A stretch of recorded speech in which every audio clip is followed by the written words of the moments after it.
الحمدللہ رب العالمین والصلاة والسلام علی رسولہ النبی الکریم وعلی آلہ واصحابہ اجمعین اما بعد فاعوذ باللہ من الشیطان الرجیم بسم اللہ الرحمن الرحیم الف لام را کتاب انزلناہ الیک لتخرج الناس من الظلمات الی النور بإذن ربهم الى صراط العزیز الحمید اللہ الذی لہ ما فی السماوات وما فی الارض وویل للکافرین من عذاب شدید صدق اللہ العظیم اللہم صلی علی سیدنا مولانا محمد مبارک وسلم علیہ صلاۃ سلاما کثیرا کثیرا۔ قابل احترام میرے بھائیوں، قابل احترام اسلامی مائیں اور بہنیں، السلام علیکم ورحمۃ اللہ وبرکاتہ۔ انشاءاللہ اللہ رب العالمین کی توفیق سے اور اللہ کی مدد سے آج ہم سورہ نمبر 14 ہے قرآن کی، سورہ ابراہیم، اس کا آغاز کر رہے ہیں۔ یہ مکی سورت ہے اور اس کا نام اس سورت کی آیت نمبر 35 میں ابراہیم علیہ السلام کا ذکر ہوا ہے، تو اسی سے اس سورت کا نام ابراہیم رکھ دیا۔ وَإِذْ قَالَ إِبْرَاهِيمُ رَبِّ اجْعَلْ هَٰذَا الْبَلَدَ آمِنًا، یہ آیت ہم پڑھیں گے آگے جا کے۔ تو یہاں پہ ابراہیم علیہ السلام کی سٹوری بیان ہو رہی ہے، ان کی دعا کا ذکر ہے، ان کا نام آیا ہے، تو اسی سے سورت کا نام رکھ دیا ہے۔ اس سورت کا جو مین موضوع ہے، جو میجر سبجیکٹ ہے سورت کا، وہ حضور علیہ السلام کی رسالت کے لیے دلائل کی فراہمی ہے۔ نبی علیہ السلام کی رسالت کو ناکام بنانے کے لیے بد سے بدتر کوششیں ہو رہی تھیں، تو اللہ رب العالمین نے ان کے لیے سخت دھمکی کا انداز اختیار فرمایا ہے یہاں پہ اس صورت میں۔ جب نرمی سے سمجھانے کی حد کراس ہو جاتی ہے تو پھر سختی ہوتی ہے۔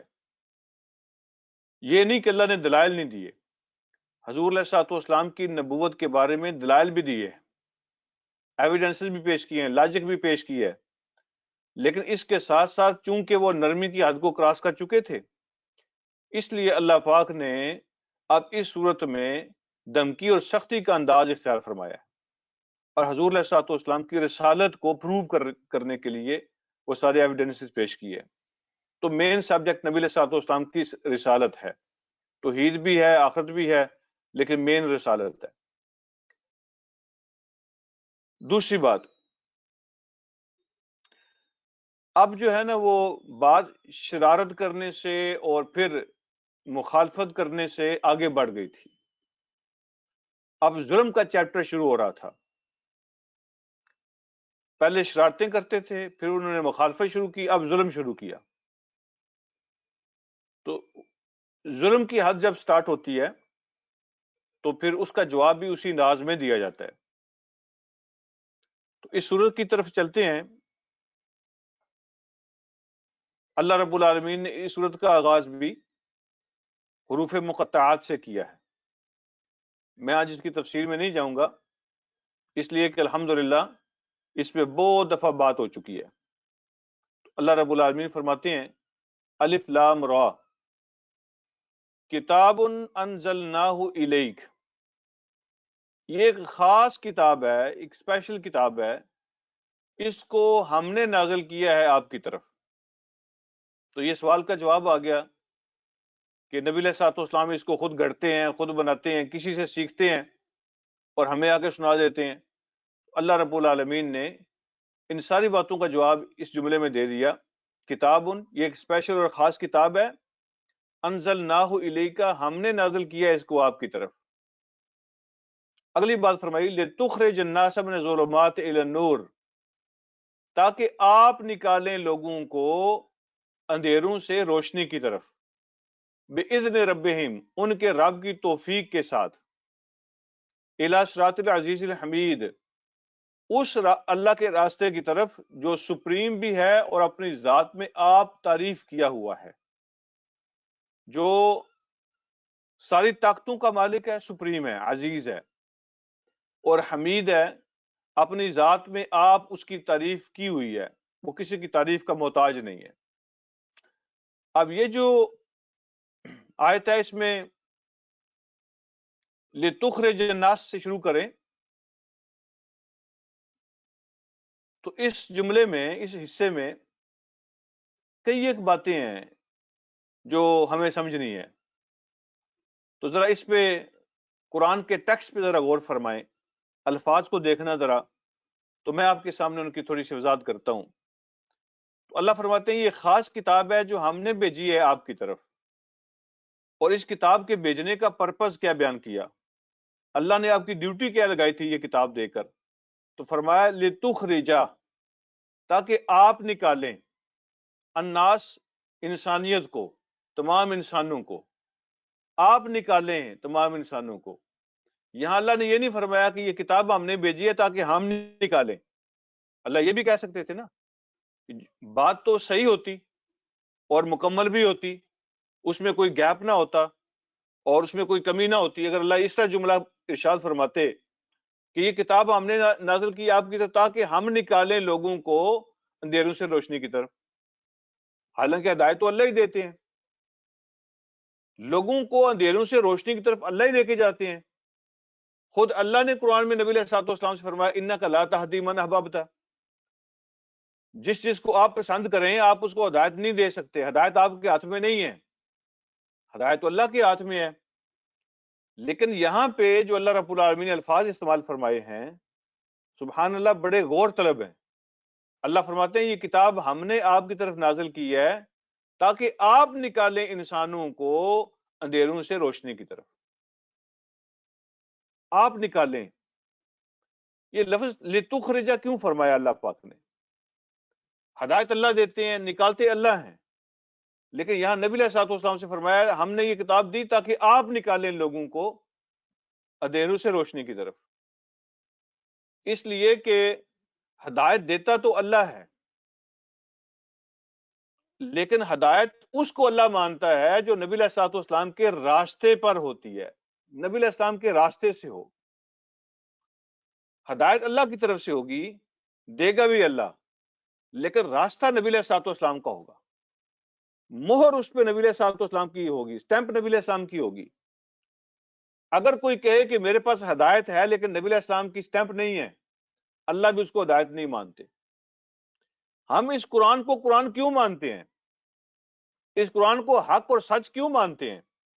اس لیے کہ میں نبی علیہ الصلوۃ والسلام نے بتایا کہ یہ اللہ کا قرآن ہے، یہ اللہ کی کتاب ہے، اور آپ نے میں بتایا کہ یہ حق اور سچ ہے۔ اگر کوئی آج بندہ کھڑا ہو جائے، اس کے پاس کوئی عربی کی کتاب ہو جو اس قرآن سے ملتی جلتی ہو، اور وہ کہے کہ یہ میرے پاس بھی قرآن ہے، کوئی اور نبی آ جائے آج وہ کہے کہ میرے پاس بھی قرآن ہے، تو ہم نہیں مانتے اس کو، اس لیے کہ ہم اس قرآن کو مانتے ہیں جو نبی علیہ الصلوۃ والسلام کے ذریعے سے اللہ نے ہمیں دیا ہے، ہم اس ہدایت کو مانتے ہیں جو حضور علیہ الصلوۃ والسلام کے ذریعے سے اللہ نے دی ہے۔ یہ بہت بڑا اعزاز ہے نبی علیہ الصلوۃ والسلام کے لیے، اور آپ کو اللہ پاک نے بڑی آنر دی ہے۔ اللہ فرماتے ہیں کہ یہ کتاب تو نازل ہم نے کی ہے، یہ آپ نے نہیں بنائی ہے، لیکن لِتُخْرِجَ النَّاسَ مِنَ الظُّلُمَاتِ إِلَى النُّورِ، لوگوں کو اندھیروں سے روشنی کی طرف آپ نکالتے ہیں، راستہ آپ کا ہوگا تو ہم اس کو مانیں گے، جو ہدایت آپ کے ذریعے سے آئے گی ہم اس کو مانیں گے۔ جو لوگ کہتے ہیں نا قرآن کافی ہے جی ہمارے لیے، کہتے ہیں قرآن کافی ہے، اللہ کی کتاب کافی ہے ہدایت کے لیے، یہ ان کے لیے بڑا خاص جواب ہے ان کے لیے۔ اگر ہدایت آپ کے لیے کافی ہے، اللہ تو کہتے ہیں میں اس ہدایت کو میں قبول ہی نہیں کروں گا جو نبی علیہ الصلوۃ والسلام کے ذریعے سے نہیں آئے گی۔ تو قرآن کافی ہے، اگر حضور علیہ الصلوۃ والسلام کو درمیان سے ہٹا دیں تو ظلمات سے نکلنے کا راستہ ہی آپ کو نہیں ملے گا۔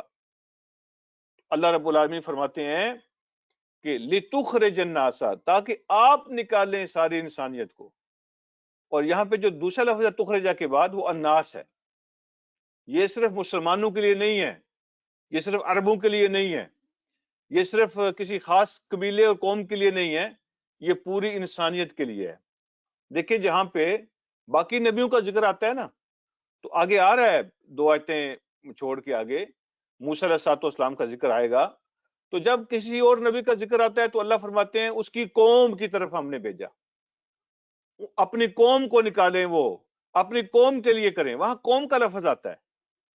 لیکن جب حضور علیہ الصلوۃ والسلام کی بات آتی ہے، اللہ پوری انسانیت کا ذکر کرتے ہیں، اس لیے کہ حضور علیہ الصلوۃ والسلام کسی ایک قوم کی طرف نہیں بھیجے گئے، نبی علیہ الصلوۃ والسلام پوری انسانیت کی طرف نبی بنا کر بھیجے گئے۔ اس کے بعد اگلی بات، من الظلمات الی النور، تو یہاں اندھیرے کے لیے اللہ پاک نے ظلمات فرمایا، جمع کا لفظ ہے، تاکہ بہت سے اندھیروں سے آپ نکالیں روشنی کی طرف۔ روشنی ایک ہے اور اندھیرے زیادہ ہیں، تو اس میں بھی پہلے بات ہو چکی ہے، اس لیے کہ اندھیروں کی جو شکلیں ہیں وہ کئی ہیں، کوئی ایک نہیں ہے۔ وہ کفر کا اندھیرا ہوتا ہے، شرک کا اندھیرا ہوتا ہے، جہالت کا اندھیرا ہوتا ہے، اپنے نفس کا اندھیرا ہوتا ہے، اپنے رسم و رواج کے اندھیرے ہوتے ہیں، شیطان کے پھیلائے ہوئے اندھیرے ہوتے ہیں۔ تو اندھیرے بہت زیادہ ہوتے ہیں لیکن روشنی صرف ایک ہے، ہدایت صرف ایک ہے، اندھیرے بہت ہیں۔ اس لیے اللہ رب العالمین نے ہر قسم کے اندھیرے سے نکال کر روشنی کی طرف لانے کی بات فرمائی ہے۔ اس کے بعد اللہ فرماتے ہیں کہ بِإِذْنِ رَبِّهِمْ، یہ راستہ آپ کا ہوگا لیکن توفیق اللہ رب العالمین کی ہوگی۔ اللہ کی توفیق کے بغیر کسی کو ہدایت نہیں ملے گی۔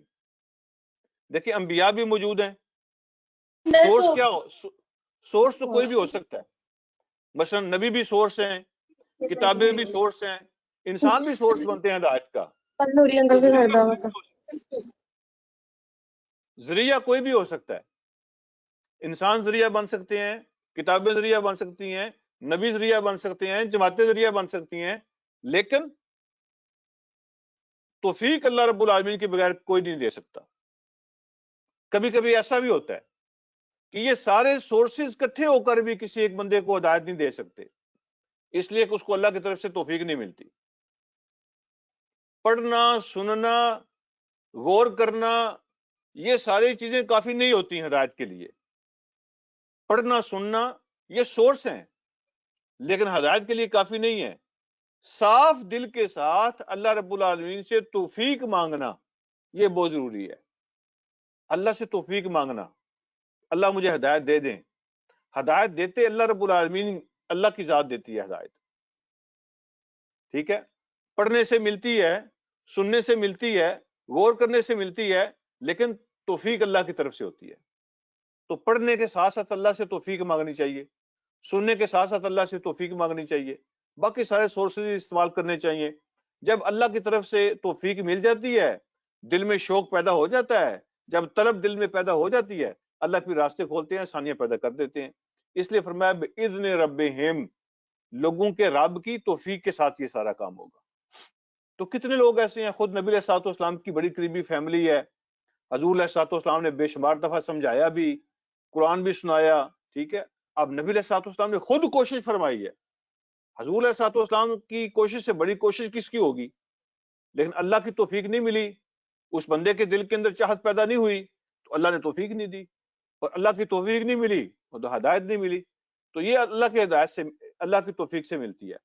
اس کے بعد فرمایا الی صراط العزیز الحمید، اس اللہ کے راستے کی طرف جو سپریم بھی ہے اور اس کا اپنی ذات کے اندر خود وہ تعریف کیا ہوا ہے، اپنی ذات کے اندر خود تعریف کیا ہوا ہے۔ وہ ایسی ذات ہے کہ وہ تعریف کی محتاج نہیں ہے کہ کوئی اس کی تعریف کرے گا تو وہ تعریف کیا ہوا بنے گا، اگر کوئی تعریف نہیں کرے گا تو وہ تعریف کیا ہوا نہیں ہوگا۔ تو اس کو کسی کی تعریف کی ضرورت نہیں ہے، وہ اپنی ذات میں خود تعریف کیا ہوا ہے۔ اس سے اگلی آیت میں اللہ رب العالمین ارشاد فرماتے ہیں اللہ الذی لہ ما فی السماوات و ما فی الارض، اللہ وہ ذات ہے، پھر اپنی ذات کا تعارف کروایا۔ اللہ کون کیا ہے؟ اللہ وہ ذات ہے کہ اسی کا ہے جو کچھ آسمانوں میں ہے اور جو کچھ زمین میں ہے، اصل مالک وہی ہے آسمان زمین کی ہر چیز کا۔ پھر فرمایا وَوَيْلٌ لِّلْكَافِرِينَ مِنْ عَذَابٍ شَدِيدٍ، بربادی ہے، تباہی ہے ان کافروں کے لیے جو حق سے انکار کرنے والے، حق سے انکار کرنے والوں کے لیے سخت عذاب کے ذریعے سے، سخت عذاب کے ساتھ ان کی تباہی کا فیصلہ ہے۔ کافروں کے لیے تباہی کا فیصلہ ہے من عذاب شدید، سخت عذاب کے ذریعے سے، جو انکار کرنے والے ہیں۔ اب جو انکار کرنے والے ہیں، اللہ پاک نے ان کی 3 نشانیاں بیان کی ہیں یہاں پہ اس سے اگلی آیت میں۔ وہ کون ہیں انکار کرنے والے؟ فرمایا الذین یستحبون الحیات الدنیا علی الاخرہ، یہ پہلی نشانی ہے ان کی۔ اب یہ بات ذہن میں رکھیں کہ اللہ رب العالمین نے یہ کافروں کی نشانیاں بیان کی ہیں جن کے لیے بربادی کا فیصلہ اللہ نے کیا ہے اور سخت عذاب کا فیصلہ کیا ہے، یہ ان کی نشانی ہے۔ غور سے سماعت فرمانا۔ اللہ فرماتے الذین یستحبون الحیات الدنیا علی الاخرہ، یہ وہ لوگ ہیں جو دنیا کی زندگی کو پسند کرتے ہیں آخرت کے مقابلے میں، دنیا کی زندگی سے محبت کرتے ہیں آخرت کے مقابلے میں۔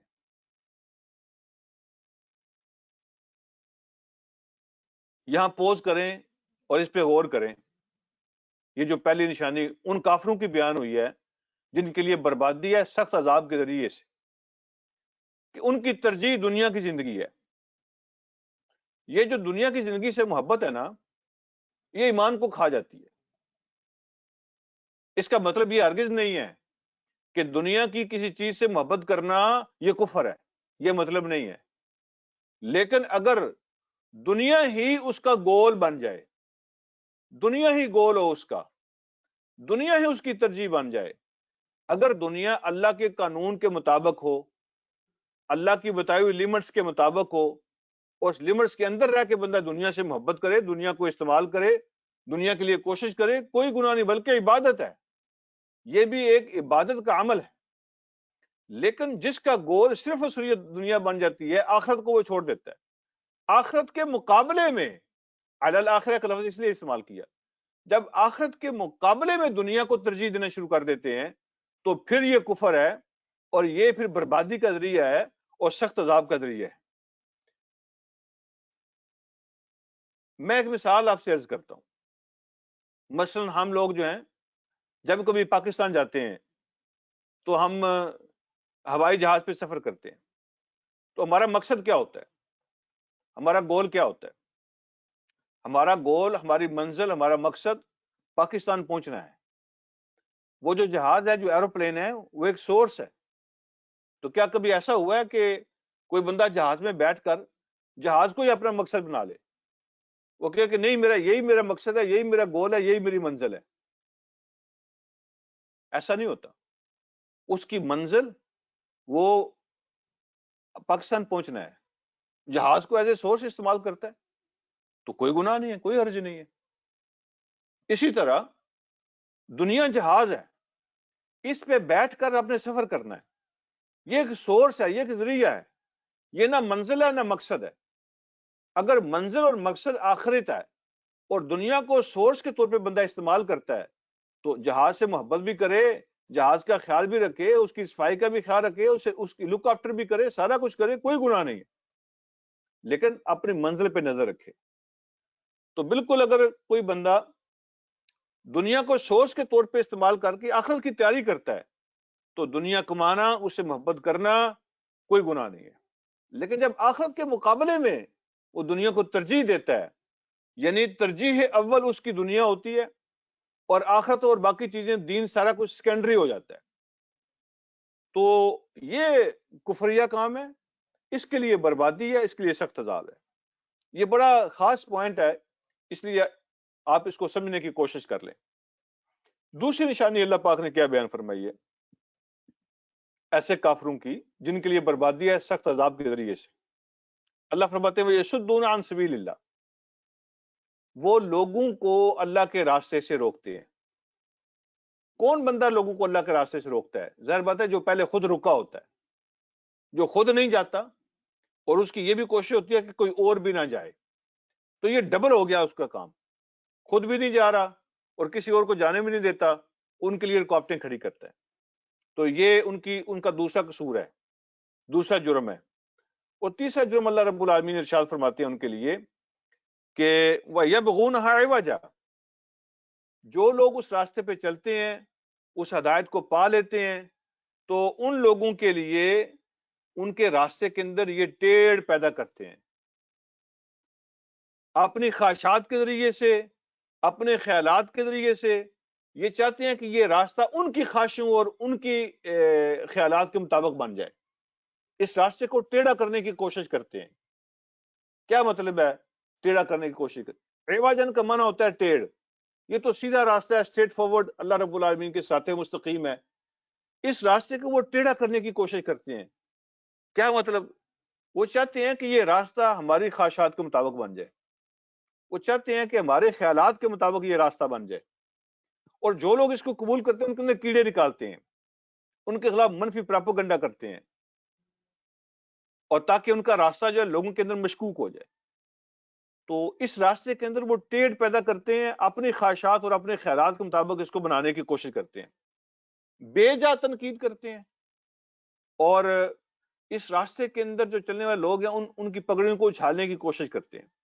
یہ سارے مطلب ہیں اس کے اندر، ٹیڑھ کو کیسے تلاش کیا جاتا ہے۔ اس سے اگلی بات اللہ فرماتے ہیں اولئک فی ضلال بعید، یہ وہ لوگ ہیں جو گمراہی کے اندر بہت دور نکل گئے گمراہی کے اندر۔ اگلی بات اللہ فرماتے ہیں وما ارسلنا من رسول الا بلسان قومه لیبین لهم، جو بھی رسول ہم نے بھیجا، وما ارسلنا من رسول، کوئی رسول ہم نے ایسا نہیں بھیجا الا بلسان قومه، سوائے اس کے کہ ہم نے جو پیغام دیا ان کی اپنی قوم کی زبان میں دے کے بھیجا، اس رسول کی قوم کی زبان میں۔ جو بھی رسول ہم نے بھیجا تو اس رسول کی جو قوم ہے اس کی زبان میں ہم نے اس کو پیغام دے کے بھیجا۔ یہ اللہ کہتے ہیں میرا طریقہ ہے تھرو آؤٹ دا ہسٹری، جب بھی ہم نے کوئی رسول بھیجا اس کی قوم کی زبان میں بھیجا۔ اور مقصد کیا ہے؟ اس کی قوم کی زبان کے اندر کیوں بھیجا؟ لیبین لہم، تاکہ وہ رسول ان کے سامنے اس کو پوری طرح کھول کے واضح کر سکے، سمجھانے میں آسانی ہو، وہ اچھے طریقے سے انڈرسٹینڈ کر سکے۔ دیکھیں، جو بھی میسج کسی قوم کی طرف دیا جائے گا یا کتاب کسی قوم کی طرف بھیجی جائے گی یا نبی کسی قوم کی طرف بھیجا جائے گا تو اس کا سب سے پہلا مخاطب تو کوئی خاص لوگ ہوں گے نا، سب سے پہلا مخاطب کوئی خاص لوگ ہوتے ہیں، ان کی کوئی زبان ہوتی ہے، تو ظاہر بات ہے وہ میسج اسی قوم کی زبان میں بھیجا جائے گا۔ اس کے بعد پھر اللہ رب العالمین اس قوم کو میسنجر بناتے ہیں باقی انسانیت کے لیے۔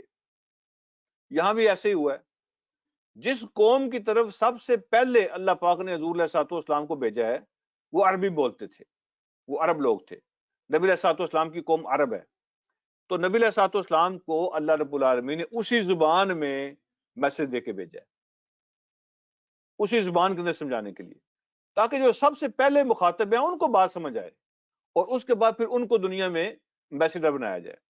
اگر جو سب سے پہلا مخاطب ہے اس کی زبان میں نہ ہو میسج تو میسج کلیئر نہیں ہوتا، اس لیے فرمایا لیبین لہم، تاکہ کلیئرٹی کے ساتھ، پوری وضاحت کے ساتھ ان کو سمجھا سکے۔ اپنی زبان کو بندہ اچھے طریقے سے سمجھتا ہے۔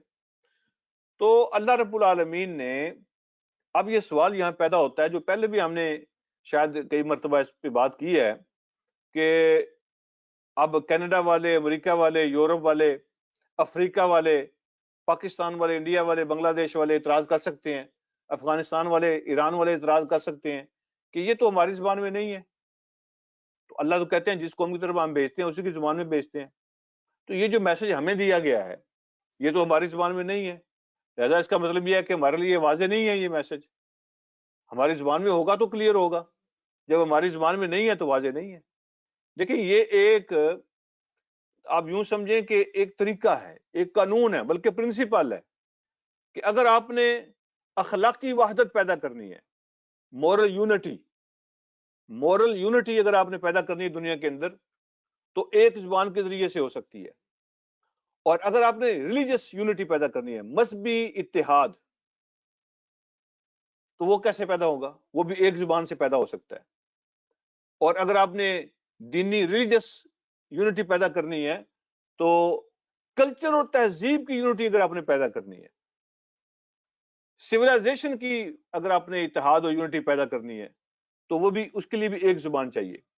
جتنی زیادہ زبانیں ہوں گی اتنا زیادہ خطرہ ہوتا ہے تبدیلیاں ہو جانے کا۔ اگر آپ جو بنیادی میسج ہے جو کتاب ہے، اگر آپ اس کے اندر اجازت دے دیں کہ ہر قوم اپنے اپنی زبان کے حساب سے تبدیلیاں کر لے، تو زمانے کے ساتھ ساتھ جو اصل میسج ہے، جو بنیاد ہے، وہ بھی ختم ہو جائے گی۔ باقی کتابوں کے ساتھ کیا ہوا ہے؟ ایسا ہی ہوا ہے۔ اللہ رب العالمین نے جو باقی کتابیں بھیجی ہیں ان کے ساتھ ایسا ہی ہوا ہے۔ انسانوں نے اس میں اپنے کلچر، اپنے خیالات، اپنی سیولائزیشن، اپنے پرنسپل داخل کرنے شروع کیے، کرتے کرتے کرتے کرتے اصل کتاب ختم ہو گئی۔ جتنی زیادہ زبانیں ہوں گی، آپ اختیار دیں گے، اتنی زیادہ تبدیلیاں ہو جائیں گی اور اصل میسج کہیں گم ہو جائے گا۔ اس لیے اللہ رب العالمین ایسی زبان کا انتخاب کیا، اس کی جو گرامر ہے، اس کے جو قواعد ہیں، اس کے جو قانون ہیں، اس کے جو پرنسپل ہیں، ان کو فکس کر دیا۔ کوئی تبدیلی 1400 سال ہو گئے ہیں، اس کی بنیاد میں کوئی تبدیلی نہیں پیدا ہوئی، بلکہ بعد میں جس قوم نے عربی زبان کو اختیار کر لیا، تو صرف زبان کو اختیار نہیں کیا بلکہ پورے کا پورا کلچر انہوں نے اختیار کر لیا۔ قرآن نے جو بات ان کو دی، وہ سارے کے سارے وہ ان کو اختیار کر لیا۔ اب میں آپ کو ایک مثال عرض کرتا ہوں۔ یہ جو عراق والے ہیں، یہ اصل عرب نہیں ہیں، یہ بعد میں عرب بنے ہیں۔ انہوں نے عربی کو اڈاپٹ کیا ہے۔ یہ جو سیریا والے ہیں، شام والے، یہ اصل عرب نہیں ہیں، یہ بعد میں عرب بنے ہیں۔ یہ جو یمن والے ہیں، یہ اصل عرب نہیں ہیں، یہ بعد میں عرب بنے ہیں۔ یہ جو ایجپٹ والے، مصر والے ہیں، یہ اصل عرب نہیں ہیں، یہ بعد میں عرب بنے ہیں۔ لیکن آپ ان ملکوں میں جا کے دیکھ لیں، آپ ایجپٹ چلے جائیں، عراق چلے جائیں، سیریا چلے جائیں، یمن چلے جائیں، کسی ملک میں چلے جائیں جنہوں نے بعد میں عربی کو اڈاپٹ کیا، وہاں جا کے دیکھیں جو زبان کے قواعد و ضوابط ہیں، کیا وہاں کوئی تبدیلی ہے؟ کوئی تبدیلی نہیں ہے۔ جو اصل عربوں کی زبان کے قواعد و ضوابط اور قانون ہیں، وہی ان کے ہیں جو بعد میں عرب بنے ہیں۔ کوئی تبدیلی نہیں ہے۔ تو اللہ رب العالمین نے اس زبان کو محفوظ کر دیا، اس میں کوئی تبدیلی نہیں ہے۔ یہ ایک دنیا کا قانون ہے اور قاعدہ ہے، اور اسی کے مطابق اللہ رب العالمین نے اس کو استعمال فرمایا ہے۔ جس قوم کی طرف بھی میسج بھیجا جائے گا، ان کی کوئی زبان ہوگی جو سب سے پہلے مخاطب ہوتی ہے، تو اللہ رب العالمین پھر اس کو میسنجر بنا کے پھر میسج کو پھیلاتے ہیں۔ اور قیامت تک کے لیے اللہ رب العالمین نے عربی زبان کے قواعد و ضوابط کی حفاظت کر دی ہے، اس لیے کہ یہ اللہ کے میسج کی بنیادی زبان ہے، اس میں تبدیلی نہیں ہوگی۔ باقی ساری زبانیں ہر 40-50 سال کے بعد بدل جاتی ہیں، قانون بھی بدلتے رہتے ہیں، ٹرمنالوجیز بھی بدلتی رہتی ہیں، اور گرامر بھی بدلتی رہتی ہے، لیکن اس کی نہیں بدلتی۔ تو اللہ رب العالمین فرماتے ہیں لِيُبَيِّنَ لَهُمْ، تاکہ اچھے طریقے سے ان کے سامنے وضاحت سے بات آ سکے۔ اب اگلی بات،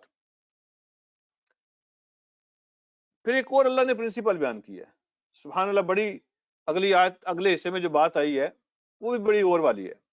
ٹھیک ہے جی، زبان بھی ایک ہے، اس کے قانون قاعدے بھی بندہ سمجھتا ہے، ہر چیز کے سامنے کلیئر بھی ہو گئی ہے۔ نبی نے اپنی زبان میں خود کلیئر کر دی ہے، نبی نے خود اپنی زبان سے ہر چیز کلیریفائی کر دی ہے۔ اس کے باوجود کیا ہوتا ہے؟ فَيَضِلُّ اللَّهُ مَن يَشَاءُ وَيَهْدِي مَن يَشَاءُ، ہدایت پھر بھی اس کو ملتی ہے جس کو اللہ توفیق دیتے ہیں۔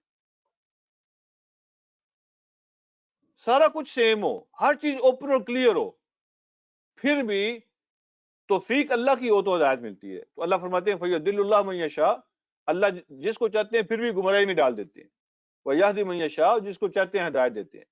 تو چاہنے کا مطلب کیا ہے اللہ کے چاہنے کا؟ اللہ اس کو چاہتے ہیں جو خود چاہتا ہے، اللہ اس کو ہدایت دیتے ہیں جو خود لینا چاہتا ہے، اور جو گمراہی میں ٹھہرنا چاہتا ہے اللہ اس کو گمراہی میں ٹھہرنے دیتے ہیں۔ یوں آپ ترجمہ کر لیں اس کا تاکہ سمجھنے میں آسانی ہو۔ فَيُضِلُّ اللَّهُ مَن يَشَاءُ، اللہ جس کو چاہتے ہیں گمراہی میں رہنے کے لیے چھوڑ دیتے ہیں، وَيَهْدِي مَن يَشَاءُ، اور جس کو چاہتے ہیں اللہ رب العالمین ہدایت کے لیے گائیڈ کر دیتے ہیں۔ وَهُوَ الْعَزِيزُ الْحَكِيمُ، اور وہ سپریم ہے اور اللہ کا ہر فیصلہ حکمت کے مطابق ہے۔ اگلی بات اللہ رب العالمین ارشاد فرماتے ہیں وَلَقَدْ أَرْسَلْنَا مُوسَىٰ بِآيَاتِنَا أَنْ أَخْرِجْ قَوْمَكَ مِنَ الظُّلُمَاتِ إِلَى النُّورِ، یہ وہ بات ہے جو میں نے پہلے عرض کی ہے.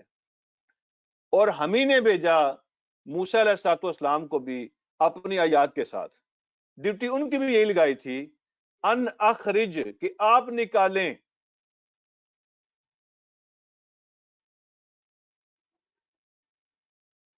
اے موسیٰ آپ نکالیں کس کو؟ قوم کا، اپنی قوم کو.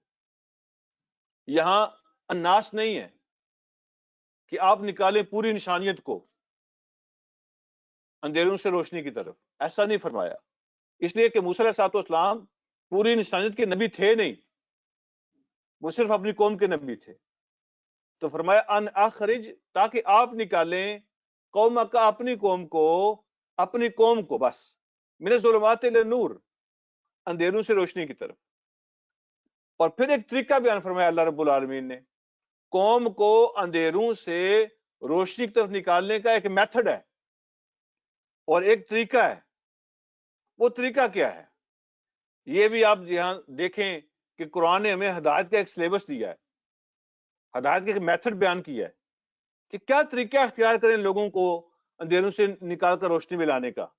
تو اللہ رب العالمین نے موسیٰ علیہ الصلوۃ والسلام کو نصیحت فرمائی، وَذَكِّرْهُمْ بِأَيَّامِ اللَّهِ،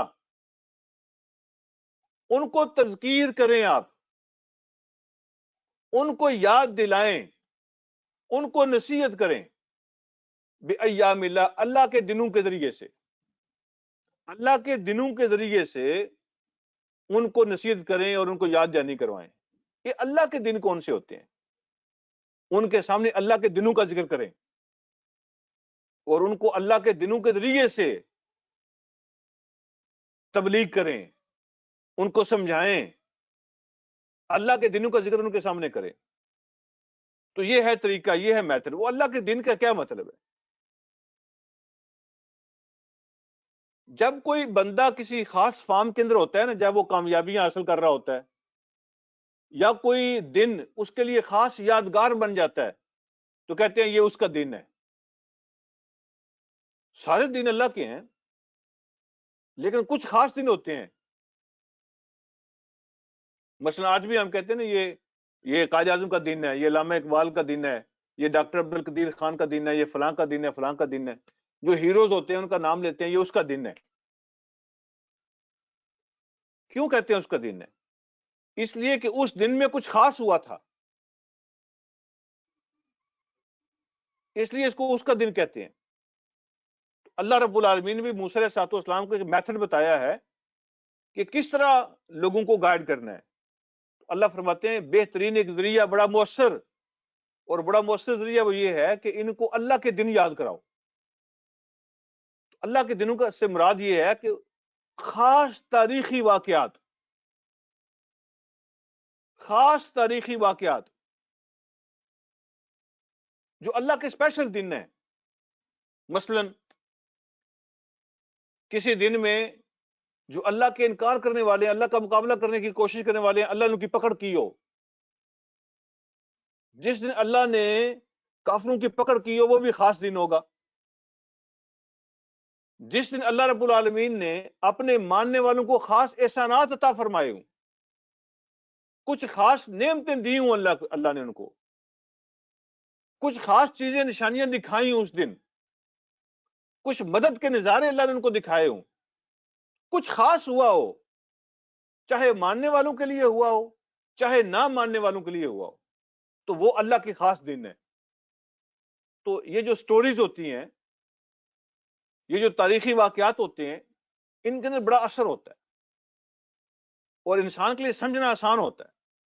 تو اس لیے اللہ رب العالمین نے موسیٰ علیہ الصلوۃ والسلام کو نصیحت کی ہے اور ان کے ذریعے سے آج ہمیں سبق دیا ہے کہ یہ جو دعوت کا کام آپ نے کرنا ہے، اس کا میتھڈ کیا ہوگا. سب سے مؤثر ایک ذریعہ ہے اور وہ یہ ہے کہ تاریخی حقائق اور واقعات کی روشنی میں نہ ماننے والوں کے ساتھ کیا ہوا مثالیں دیں ان کو، اور ماننے والوں کے ساتھ کیا ہوا اس کی مثالیں بھی دیں ان کو. اللہ نے کیا اپنی نشانیاں دکھائی ہیں دونوں کو، وہ مثالیں دیں ان کو، معجزات اللہ کے پیش کریں. اچھا اب میں ایک اور بات آپ سے عرض کرتا ہوں. یہ جو تاریخی حوالے ہوتے ہیں، اپنے زمانے کے ساتھ ساتھ یہ جو تاریخی واقعات ہیں ان کا میتھڈ چینج ہو سکتا ہے. مثلاً آج سے پہلے کتابوں کا دور تھا، لوگ کالم لکھیں، کتابیں لکھیں، آرٹیکل لکھیں، اور اس کے اندر یہ جو اللہ کے ایام ہیں ان کا ذکر کریں اور لوگوں کو پہنچائیں. لیکن آج کے زمانے میں اب سوشل میڈیا آ گیا ہے، آڈیو آ گئی ہے، ویڈیو آ گئی ہے، تو اس کے ذریعے سے اب لکھ کے کرنے والا کام جو ہے اس کی اہمیت کم ہوتی جا رہی ہے، اور اس کو استعمال کرنے والے بھی کم ہوتے جا رہے ہیں. اب جو بھی زمانے کا نیا میتھڈ آیا ہے آپ اس کو استعمال کریں. تاریخی واقعات پہ آپ ڈرامے بنائیں، جو تاریخی حقائق ہیں ان کو فلموں کی صورت میں پیش کریں. کیوں نہیں؟ اب آپ اس سورس کو استعمال کریں. مطلب لوگوں تک نصیحت کی بات کو پہنچانا ہے، لوگوں کو اللہ کے ایام یاد کرانے ہیں. آپ ان کلپس کے اندر، ان ڈراموں کے اندر، ان فلموں کے اندر آپ دکھائیں کہ اللہ کے انکاری جو ہیں ان کے ساتھ کیا ہوا تھا، اور جو اللہ کے ماننے والے ہیں ان کے ساتھ کیا ہوا تھا.